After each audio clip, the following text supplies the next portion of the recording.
Assalamualaikum warahmatullahi wabarakatuh. Saya Rosalia Putri Puspitasari akan menyampaikan mengenai hijrah menuju kemerdekaan ekonomi. Di dalam buku Wakaf dan Ekonomi Syariah, penulis menyampaikan bahwa visi Indonesia Emas pada tahun 2045, tepat 100 tahun Indonesia Merdeka, terdapat 3 hal yang disasar dalam visi tersebut, yaitu tidak ada kemiskinan, rendahnya kesenjangan ekonomi, dan tingkat tenaga kerja penuh. Visi tersebut akan membuat Indonesia lebih sejahtera. Oleh karena itu, mari kita lihat satu persatu persoalan tersebut. Pertama, kemiskinan. Badan Pusat Statistik melaporkan bahwa jumlah orang miskin di Indonesia per Maret 2020 adalah 26,42 juta jiwa. Kemiskinan merupakan sesuatu yang harus diperangi. Tugas negara adalah menghidupi orang miskin agar keluar dari kemiskinannya, sesuai dengan Undang-Undang Dasar Pasal 34 Ayat 1, di mana orang miskin dan anak-anak terlantar dipelihara oleh negara. Mengatasi kemiskinan juga merupakan tugas masyarakat. Rasulullah bersabda, siapa saja yang menjadi penduduk suatu daerah, di mana di antara mereka terdapat seseorang yang kelaparan, maka perlindungan Allah Tabaraka wa Ta'ala terlepas dari mereka. Hadis riwayat Imam Ahmad. Kedua, kesenjangan. Jika dilihat pada data 2016, jurang pemisah antara si kaya dengan si miskin di Indonesia masih cukup tinggi.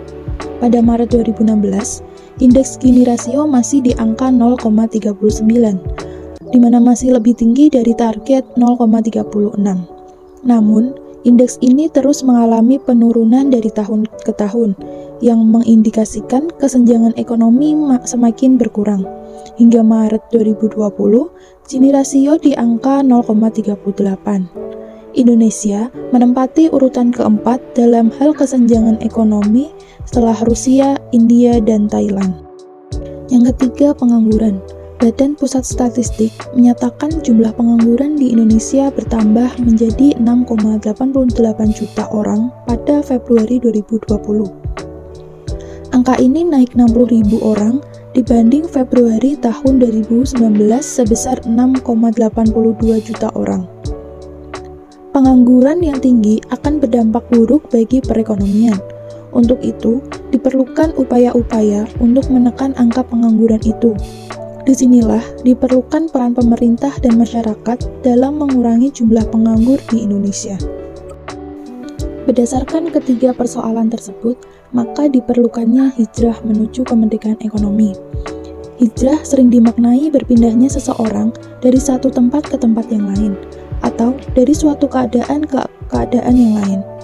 Hijrah di dalam Islam lebih bermakna pada berpindahnya seseorang dari satu keadaan kepada keadaan lain yang lebih baik.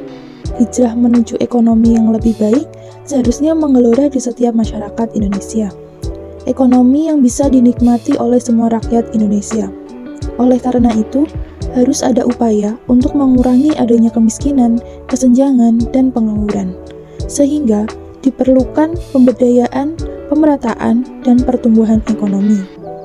Islam sudah membuat instrumen untuk melakukan ketiga hal tersebut, yaitu zakat, infak, sedekah, dan wakaf.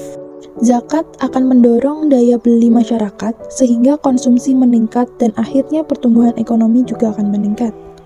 Infak dan sedekah akan mendorong konsumsi dan investasi sehingga pemberdayaan ekonomi juga meningkat. Pemerataan wakaf akan mendorong investasi sehingga pemerataan dan pertumbuhan ekonomi juga akan meningkat. Sekian pemaparan dari saya. Wassalamualaikum warahmatullahi wabarakatuh.